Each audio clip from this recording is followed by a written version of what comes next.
বন্ধুরা কেমন আছো তোমরা সবাই? সবাই ভালো আছো? আর দুপুরবেলার দেখো মেনু করেছে আমার মেয়েরা। তো দেখো, এই দেখো এটা কুমড়োর শাক, এটা হলো টক শাক, আর এটা দেখো চাটনি। এটা কিসের জন্য চাটনি ভুলে যাই, কিসের চাটনি মানে গরম চা বলে। দেখো কি সুন্দর করেছে, লাল পেকে গেলে যা হয়। বীজ বের করে নাই, বীজ বের করে নাই। আর এই দেখো এটা বড়া, আর এটা খারকন পাতা বাটা, আর এই কচুর শাক, আর ওটা দেখো সজনে পাতা ভাজা, কুমড়ো শাক। তো আর এক পদের বড়া করেছে, ওটা নিয়ে নিয়েছে থালায়। এই যে ছোট ছোট। আমাকে কত কম দিয়েছে।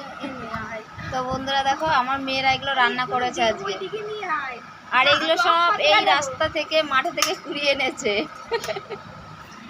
তারপরে আমার তো এটা খুব ভালো লাগছে, মনে হচ্ছে কেনা চাটনি। এটা তো খুব ভালো লাগছে দেখে। তোমাদের কেমন মনে হচ্ছে কমেন্ট করে বলবে কিন্তু। এটা আর দেখো আমার দিদা নিয়ে নিয়ে খাচ্ছে, সহ্য হচ্ছে না।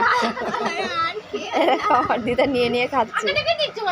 এটা সেই পেকে যায়, সেই পেকে গেলে কালারিং এতটা সুন্দর হয়েছে, দেখেই খেতে ইচ্ছে করছে।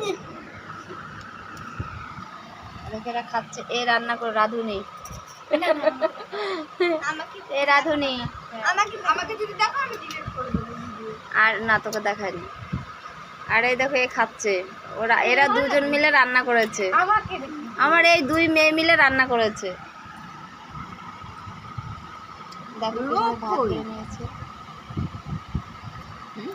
এত লোক থাকবে না। তো বন্ধুরা এখন আমরা খাবো, খেয়ে দেখি আমার মেয়েরা কেমন রান্না করলো। একটু তো বলতেই হবে কেমন রান্না করেছে না করেছে। তো আমার দেখে মনে হচ্ছে খুব ভালো হয়েছে। ছোট ছোট বাচ্চারা রান্না করেছে, আর ওদের হাতের রান্না খেতে খুব ভালো লাগে। তো বন্ধুরা রাখছি, আর ভালো লাগলে একটা কমেন্ট করে জানিও কিন্তু। তো বন্ধুরা রাখছি, টাটা। কি করবো, ভাত দিচ্ছে না।